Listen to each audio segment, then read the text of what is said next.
నేను కూడా ఇదే హౌస్లో చాలా బాధపడిన సందర్భం రోజు ఉంది. మెంబర్స్ అందరం ఉన్నాం. నన్ను గురించి నా కుటుంబాన్ని గురించి ఇష్టానుసారంగా మాట్లాడితే కనీసం యాక్షన్ తీసుకోవడానికి నాకు మైక్ ఇవ్వమని అడిగాను. మేము నిరసన తెలియజేసి ఎడతామని మైక్ అడిగితే మైక్ ఇవ్వలేదు. ఇవ్వకుండా మీరు చూస్తే మామూలు సంఘటన కాదు. ఆ రోజు నేను ఒక మాట చెప్పాను, ఇది గౌరవ సభ కాదు, మీరు నాకు మైక్ కూడా ఇవ్వడం లేదు, మైక్ ఇవ్వకపోయినా నేను స్టేట్మెంట్ ఇవ్వాలి కాబట్టి ఇచ్చేడతాను రికార్డు కోసం అని చెప్పి గట్టిగా లేచి ఇదే సీట్లో కూర్చొని ఆ రోజు నేను చెప్పింది అదే వర్డ్స్ మీకు రిపీట్ చేస్తున్నాను. నేను స్టేట్మెంట్ ఇవ్వాలనుకున్నాను, మీరు మైక్ ఇవ్వకుండా చేశారు. అయినా నాకు బాధ లేదు.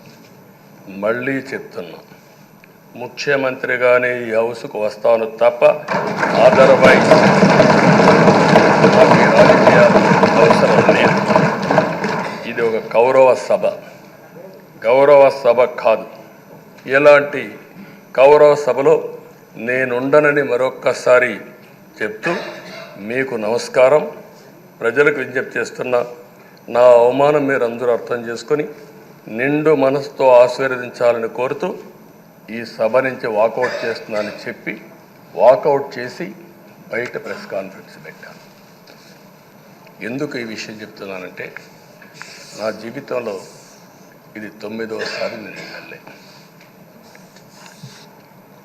ఈ రాష్ట్రంలో తెలుగు జాతిలో నాకు వచ్చిన అవకాశాలు ఏ నాయకుడికి రాలేదు. 14 సంవత్సరాలు ముఖ్యమంత్రిగా పనిచేశాను.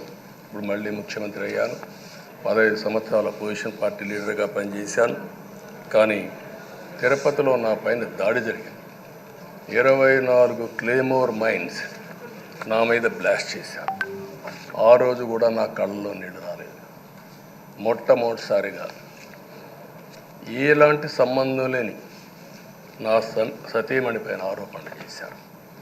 ఆ ఒక్కరిపైన కాదు, ఈ రాష్ట్రంలో ఆడపడుచులందరిపైన, గౌరవంగా బ్రతికే ఆడబిడ్డలందరినీ అవమానం చేయడం, సోషల్ మీడియాలో పెట్టడం, క్యారెక్టర్ అసాసినేషన్ చేయడం, ఇలాంటి చాలా సంఘటనలు జరిగాయి. దానికి పరాకాష్ఠగా ఆ రోజు శాసనసభ్యులు కానీ, కొంతమంది అయితే భవానీ శాసన సభలో సభ్యురాలుగా ఉండి ఎన్నో పోస్టింగ్స్ పెట్టే పరిస్థితికి వచ్చారు.